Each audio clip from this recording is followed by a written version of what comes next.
Welcome to a very special episode. This man doesn't need an introduction. Okon Bros, Mr. Vincent Aquino.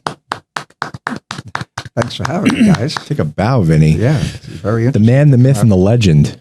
We've been since we started this podcast, we've been wanting to have Vinny on here. He's been such a staple at BLS. He's been such an icon in the industry. And we're so happy to have him in our lives. I can't 100%. I can't say that enough. He's an uncle to us. It's Uncle Yeah. Vinny.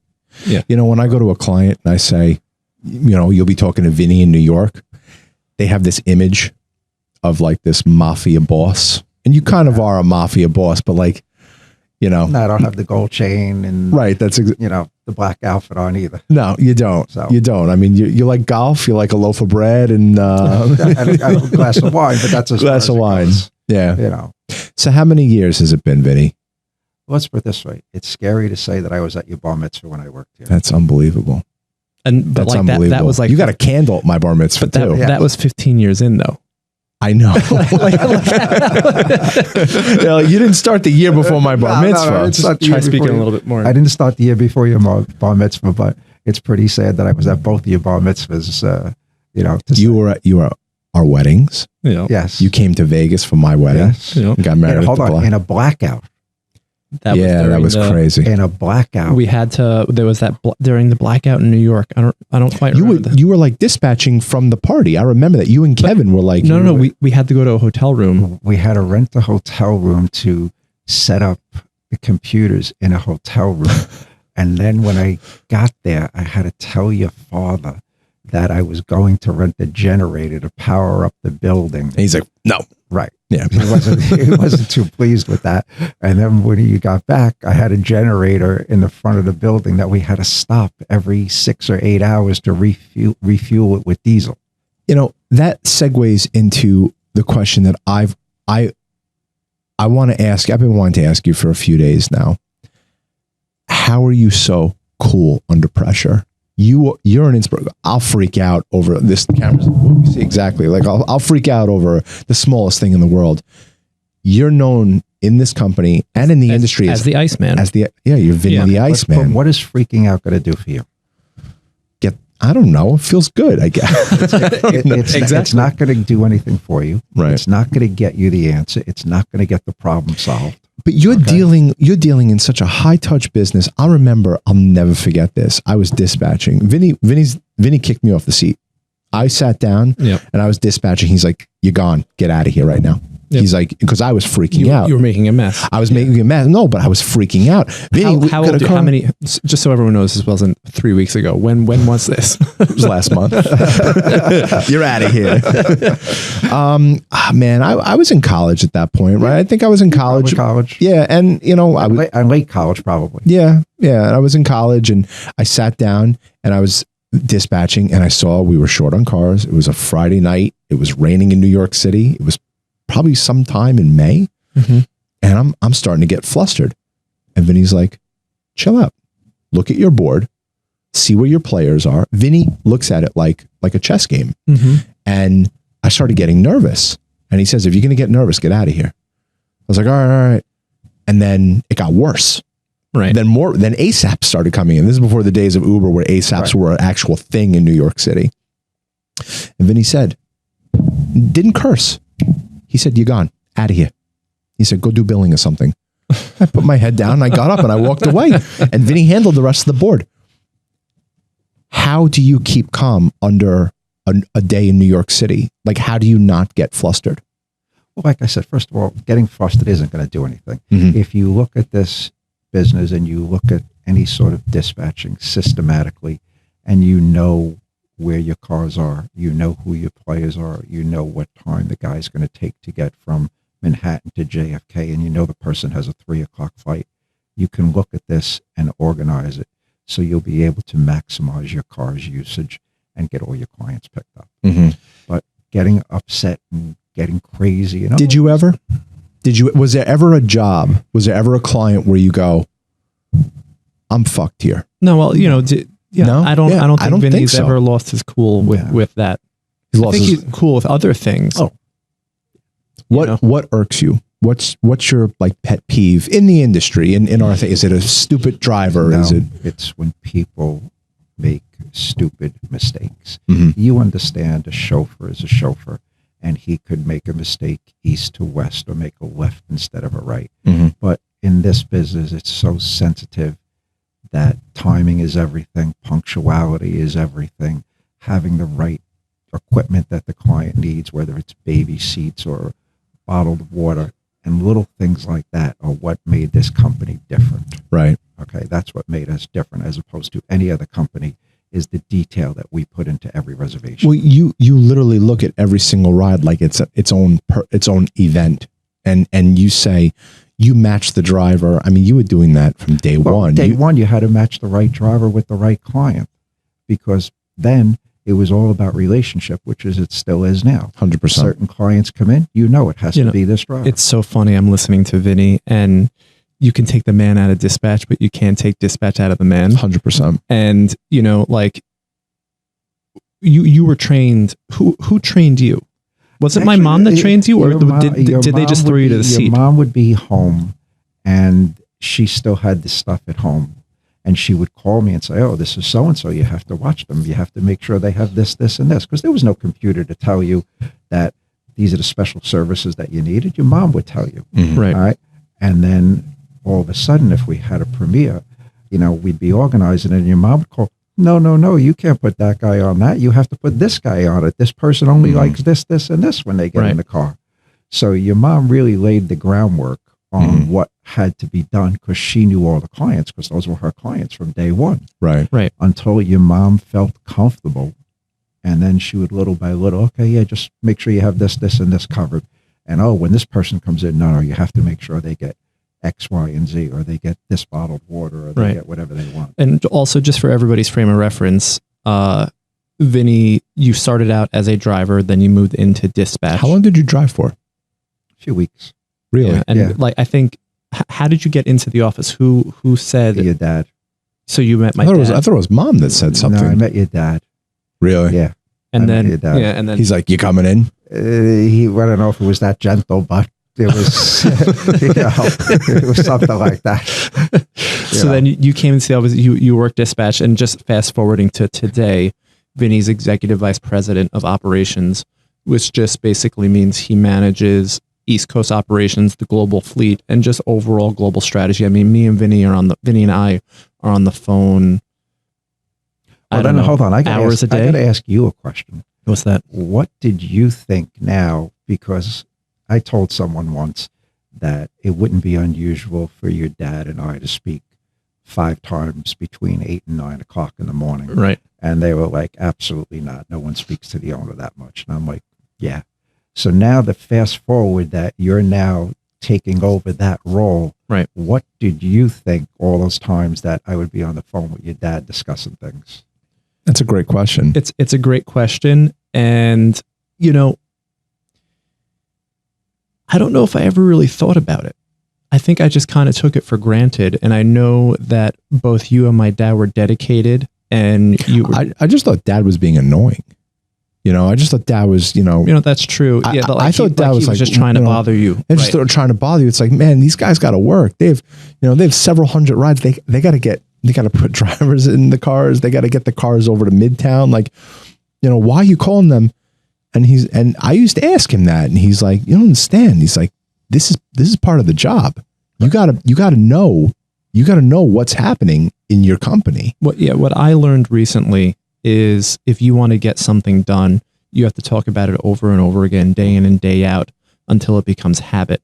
And let's say we're working on a project, you have to talk about it ad nauseum till it gets done, until it fades away because the project was completed. Mm-hmm. And that's what Vinny and I do with all the managers, that we just talk about the same thing over and over and over again, reinforcement to get whatever we need done, completed. And then you have to take that project when it's completed, and you have to go back and see what you did right and what you did wrong.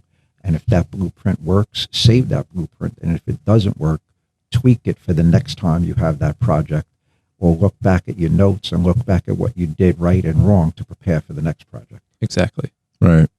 It's I love working on projects with Vinny because Right. he takes notes. I don't take notes.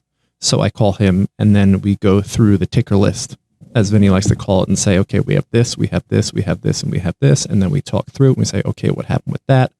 Tomorrow, let's try and do that. Okay, let's put somebody on this to make sure that this gets done. Mm-hmm. It's a lot of fun. Mm-hmm. I don't know if I ever spoke about it with you, but I really do enjoy talking to you and game planning. It really, it's a part of my day, and I think about it outside of us actually talking. Well, you go through conversations with everyone now, and Yeah. everyone in the company you have different conversations with. Yes. And that's very important because you get different points of view Yep. from all your different managers, Mm-hmm. and you find out what's going on in each location, and each location is different. Because what works in New York isn't going to work in Atlanta. What That's works in right. Atlanta doesn't work in Las Vegas, and all over the different places that we have offices. Right. Right. How do you feel that your role has changed over the last 30 plus years? I mean, you started out as a chauffeur. I don't even want to say that. You were like, it was For like a second. for like a second, and then you jumped into dispatch. Were you managing people? What did you do to get to the position you are in today? You have to always keep yourself evolving. Right. You have to learn what each one of your employees' strong points are, and you have to emphasize their strong points Mm-hmm. to make them successful. Your job is to make each one of your employees successful and each one of your managers successful. Right. So you have to find what that strong point is and make them work with that strong point. That implies to drivers as well. Drivers, office staff, your managers, Yeah, everybody. you have to set everybody up for success. Mm-hmm. Everybody, you have to, just like what Vinny said, you have to set people up for success so we can all succeed. So everybody has more. Did you ever think that this is what you'd end up doing? No. When you were in college, No. did you think that I'm going to be running one of the largest global ground transportation services? You never. So what led you to come to BLS? You were in I'll- stocks, I'll right? tell you the funny story. It's something Michael brought up a few weeks ago. So you made it a comment about they don't teach you how to get a mortgage when you're in college, 100%. which is 100% true. So I wanted to buy a house. So I said to my dad, I want to, buy an apartment. I got enough money here. Okay, come with me. We'll go over. You'll speak to the accountant, because in those days there was no rocket mortgage or anything like that. You had to go to the bank to get a mortgage. Right. So I go and he goes, yeah, they're not going to give you a mortgage. And I was like, why? I got enough for the down payment. I can do this. He's like, no, you have to show that you have income and it's consistent. So he goes, go get a part-time job somewhere, and at least you'll get extra income, and then come back in, 6 months or so and be able to get it. So I said, and he goes, just go drive a cab or a limo or something. Right. Okay. So I went in and I said, okay. He goes, what do you need a job for? I said, well, I need to show that I have income so I can buy a house, so I can get a Right. mortgage. Right. And that's really how it started. It's amazing. That's It's how it amazing. started. It's incredible. But do they teach you any of this in college? No. Not at all. There's no class on how to dispatch. There's no YouTube channel on how to dispatch. No. And since our model is such a hybrid model, it's really different than anyone that just presses a button and says auto dispatch. Well, not only that, this is such a niche industry. Like People don't understand. there's you can go to school to become a travel agent. You can, in London, you go to school to become a chauffeur. You can't go to school here to become a reservation agent or learn how to dispatch. This is such a mom and pop small industry Mm-hmm. that it's just crazy. Mm-hmm. Like that where do you find the qualified people to Mhm. work here Mm-hmm. in places like this? Right. And that's always been a challenge. Mm-hmm.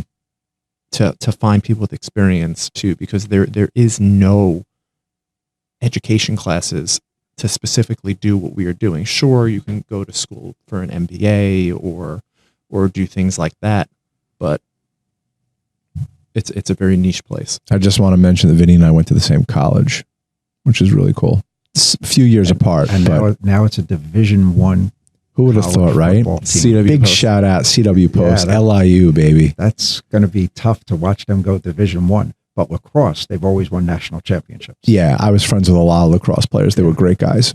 You know, they were good. But how do you, are you putting the same standards on your son that you wanted? Like, what is Lewis? Big shout out to Lewis. What do you want Lewis to do? Do you want him to have a career? Like, what's he doing now? He's coming to that cross.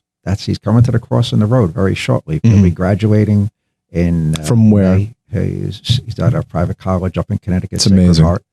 And he'll be graduating in May. And he talks to me the other night. He goes, I've got 3 or 4 things here I got to make a decision on. He goes, I really don't know which way I want to go. So He what goes, is he? What's the plan? Like my dad used to say, what do you want to be when you grow up? Right. He's done some internships for different companies. He's doing an internship in the city now. And then my son's got that je ne sais quoi with medicine that Right. you just can't teach someone. Right. So he really doesn't know which way he wants to go. He's taking your playbook of being cool, calm, and collected in really crazy circumstances. Circumstances where So you would probably lose it. Yeah. So he doesn't necessarily want to do medicine.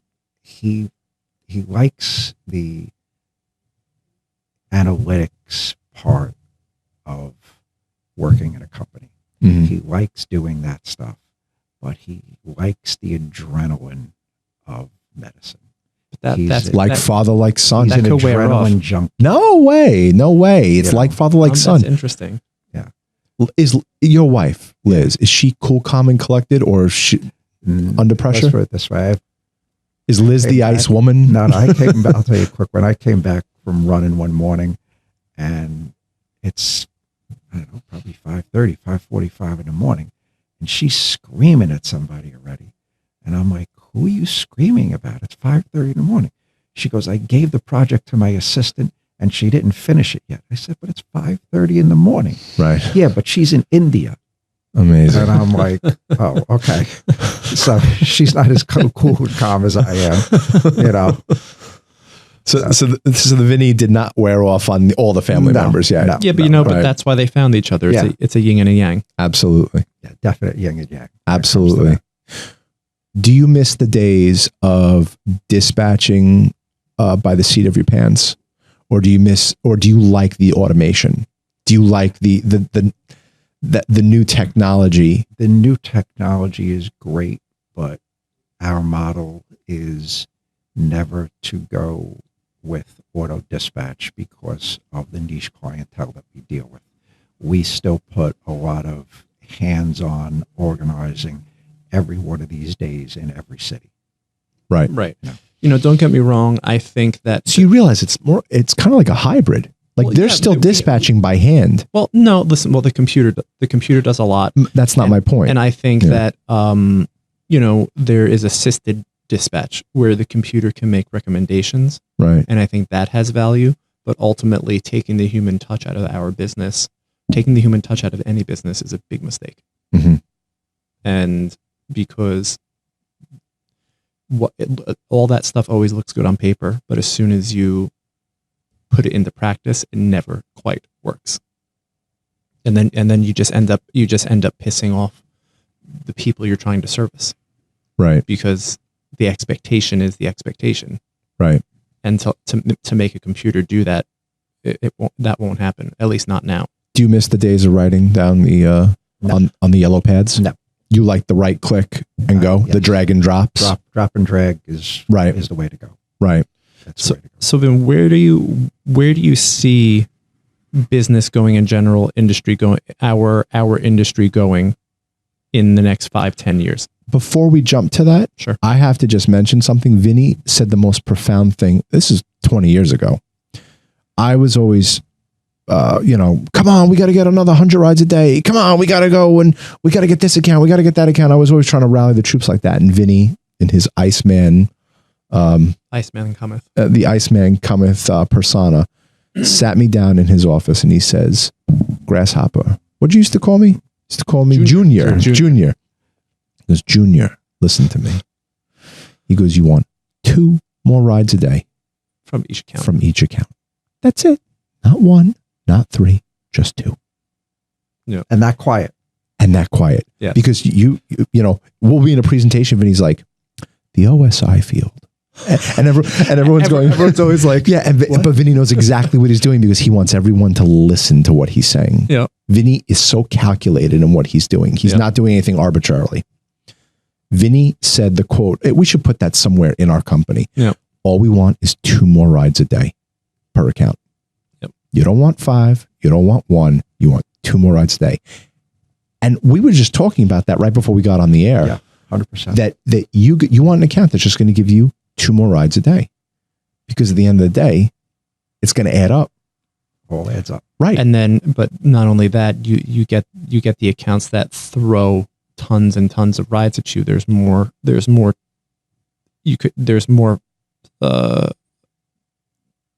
things that you could have issues.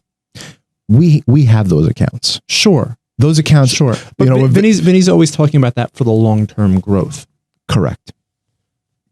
And we have accounts that account that gives you 100 rides a day now. Right. Let it be 102. Right. And then in a week, let it be at 104 and then at 106. That's the type of growth that Vinny's talking about. Slow and steady. Right. Walmart stock growth. You know, not these Silicon Valley stocks that shoot up 30 points and then down 60 the next day. You know, you want long term. Slow and steady wins the race. 100%. I think that's why you survived this long at BLS. I think it's because of the way you run your race is that you're cool, you're slow, and you're steady. You don't make errors. Now, I know, Vinny, you keep a list. Now, do you have like a goals list? Or do you consider that your goal list? Or is that just because like we're big into law of attraction, we're big into setting goals, we're big into believing in the universe that if you put it out there, you're going to get it back. Visualizing. I do believe in putting it out there, and I do believe in thinking it and then executing it. Mm-hmm. But I'm a big person, as you see where you've come in. I got a whiteboard. Right. Okay. With things that have to be done. And as they're done, I either check them off or erase them. All right. I'm big on a notebook. I carry a notebook around with me every place. I wanted to talk about this. Like, if you're the type of person that can't keep organized or you forget things very easily, it's as simple as a notebook. Right. You write down your notes and then you have the date. You have the date on the top of the page, or so is that your system? So you have the date on the page, you write down your notes, and then you can go back to your notes and then you can get organized and you don't forget. But Vinny's been doing this for years. I remember he used to come into Dad's office and say, okay, and Dad would go, "What did I tell you about the Escalade?" And Vinny goes, "Hold on." And he'll go and he flick his page. He goes, yeah, the Escalade was 75,000. That's not what I said. No, I have it right here. You said it on Tuesday, April 3rd. You said it this day. And this is what you said. And David goes, "Oh, okay." Yeah. Because you write that. So would you ever upgrade to an iPad? Would you ever like write on an iPad and forego? Trust me, I use an iPad a lot, but there's still something about pen to paper that makes you put the pen to paper, and also something that they taught you in college. And if you ever took a class, the best thing to do is to, when you're studying for a test, to go back and write your notes in the class that you're going to take the test in. Mm-hmm. I write the notes down every place I am. So when I go back into that room with your dad at that point in time, right, I had my notes. This is the seat I was sitting in. Right. And now I'm going back to the notes, and that's the seat that I'm looking at these notes in. I still fight with Sharon because Sharon has a little notebook, and she writes all of our appointments in her little notebook. Everything. Mm-hmm. If Alex has comic book club and Kayla has, ballet lessons or something, I say to her, "We have a phone. Just put in your phone." She's like, "I don't trust it." She's I finally converted Jen to Outlook. I finally converted Jen to sharing an Outlook calendar with me. Sharon won't. Sharon will only write it down, but she's old school like Vinny, where like what you just said, pen to paper. Right. It's, you know what you put, you know when you put it, you have it written down. And I think organizationally, you're one of the most organized people I've ever met, and especially with your whiteboard. You have a lot of baby seats on your whiteboard. Okay. What's the obsession? This one's for Anthony and Carl. What's the obsession with baby seats? Why can't we just get the baby seats right? First of all, now hold on. I've eliminated that. I took pictures and I put the pictures up over each baby seat of what they're supposed to look like, how many pounds the kids have to be, what names they have. And then I even put a note next to each one, what day it expires. Now, do you see what just happened there? That, okay, this is a minute issue. It is, but it's a huge issue. You know, like, I hate baby seat rides. But not only that, but you see, like, that's Vinny's value, that he took a picture of what a baby's supposed to look like in the baby seat, because not everyone knows that. I didn't know what a child looks like at 2 years old or 4 years old before I had kids. Right. And not everybody understands that. These are the details that matter, not in our business, in any business. And that we didn't have this for years though. Yeah. The baby seats, it was torture. Well, when there was a baby seat ride. Vinny cracked the code. Right. But don't forget, most companies won't give you a baby seat. Right. Right. They won't. It's like, no, we don't have it. Bring your own. When we replace them every year. Right. You know, you have to take that stuff very seriously. But I cringe. It's still a sticking point, but I know we're fine with it now. But I used to cringe when there was a ride for baby seats, because the dispatch doesn't know we need a seat for a 20-month-old. Right. You know, this guy, this is a 25-year-old guy. He plays Xbox at night, and he's going to know what a 20-year-old, you know, 20-month-old, a 30-pound baby is like. You know? Right. No, they have no idea. See, I didn't even know if there's like a 20-month-old that could be 30 pounds, but like you have those notes in the system. Well, but it's as simple as printing it out. Vinny organized the baby seats.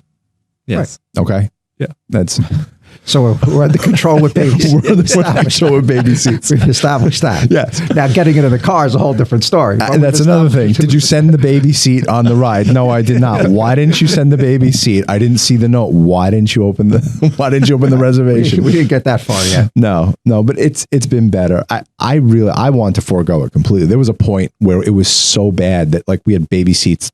Everyone was having babies. Right. And it was like, you know, we need a booster seat for this one. We need a car seat for this one. We need this for, and you know, it was all getting mishmashed. And I just said, can we just not offer baby seats to clients? And Dad said, no, you have to. Right. Yep. Yeah. But no, listen, we figured out a way to fix it. And that's what Vinny did. Yeah. Vinny did. You know, that was awesome. That was awesome. So where we're growing big, you know, you're the beast from the East, right? You're the Vin man. I think that was Andrew Dice Clay said that. I'm the beast from the East.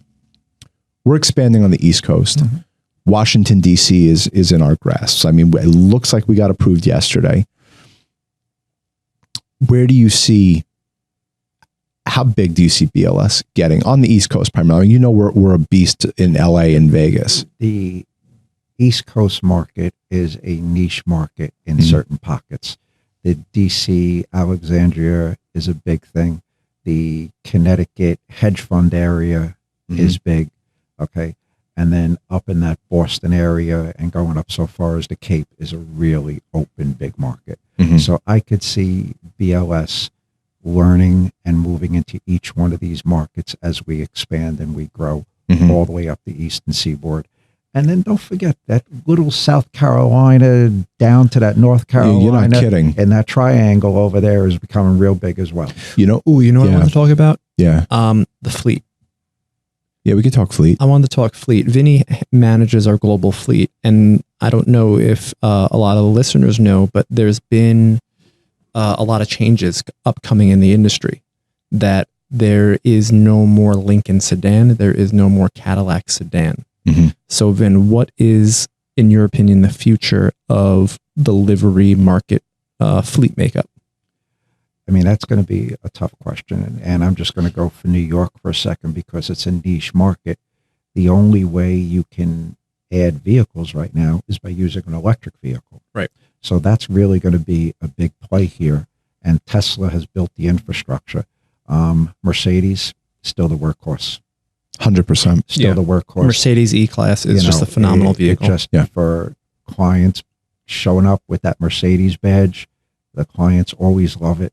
It gets you to and from the airport. It works all the time. Mm-hmm. You have minimal downtime. And when you do have downtime, their logistics is so great that they get the car fixed and back to you within 24 hours. That's fantastic.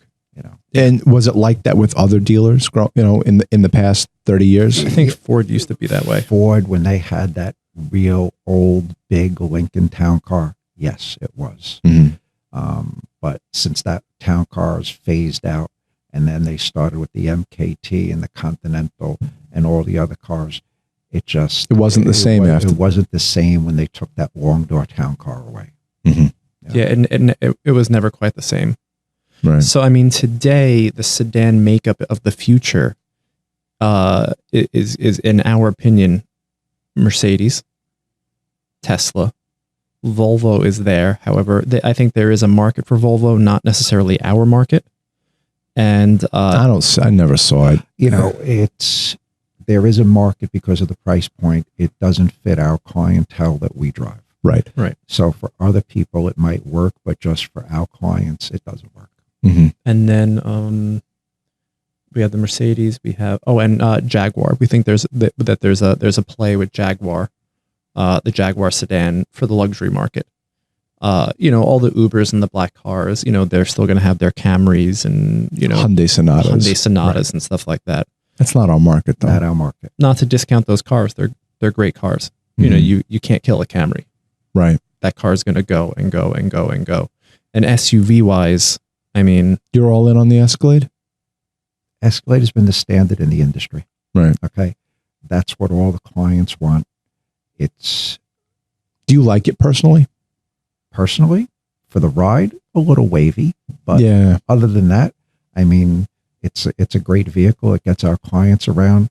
It works if you got a group of guys going golfing. It works if you're doing people taking them to meetings or a road show or something like that. So it's an all around vehicle when you're looking for an SUV. Right. Right. very interesting. That was fun. That was awesome. And I'm actually really happy that we got in the 30-minute mark here. That's great. Because Did we we've cover been enough? trying to do that. I think so. This was perfect. This is just the first of many, Mr. Vinny. We're going to get you here with Carl next time, and we'll get Anthony to Skype in. We've been dying. We've been I dying would to test love out to the get Skype. Professor and Mr. Vinny in the same room together. The two of us together. Vinny and Anthony are two peas in a pod in New York. Anthony became Vinny's protege. He became his apprentice. I mean, Vinny's the godfather and Anthony's the consigliere. Vinny really, he carved out some role for himself in this company. And he has been an inspiration to me to always keep a cool head in times of stress. to try. To try to keep a cool head. Yeah. And he does. And it's worked. Because there are times where I'll start freaking out and go, really, WWVD, what would Vinny do? Keep cool. Look at your notebook. Right. Look at your game plan. Right. I tried to keep like an agenda, a notebook. And That lasted 3 seconds. The same thing happens like when I did it in school. It doesn't work. Okay. So It's not, listen, everybody. I wish I can do it. Everybody has a different way of learning. Everybody has a different way of doing things. You like technology, though. You'd rather do it on your iPhone. We have Ring Central's our phone system, and they have like a task manager that I've used, and of course I'm not using it now. Sure. But it's just It's hot. Now it's not. it's ebbs and Well, do flows. you give yourself notes on your phone? No, I usually try and keep everything in my head. So whenever we're talking on the phone, that's all from. That's why you repeat yourself all the time. Probably, yeah. Because if you would just keep notes, go, well, we spoke about that yesterday 5 times. I don't need to talk about it today. No, I'm going to talk about it again. There are times when your brother calls or say, hold on, I got to turn around and look at my board to see what's on the list that we have to talk about. Right. And he hears that. Yeah. Right. You know? Especially about the baby seats. Yeah. All right, listen, I think That was fun, guys. that was Thank awesome. you for Vinny, coming on, man. That was awesome. And, let's keep on rock and rolling. 2 more rides a day, baby. That's it. That's it. I love it. Yeah. Peace out, guys. Peace out, everyone. Eric, That was that's fun. Michael, that's Vinny. Thanks, guys. Later, guys. Later. Bye.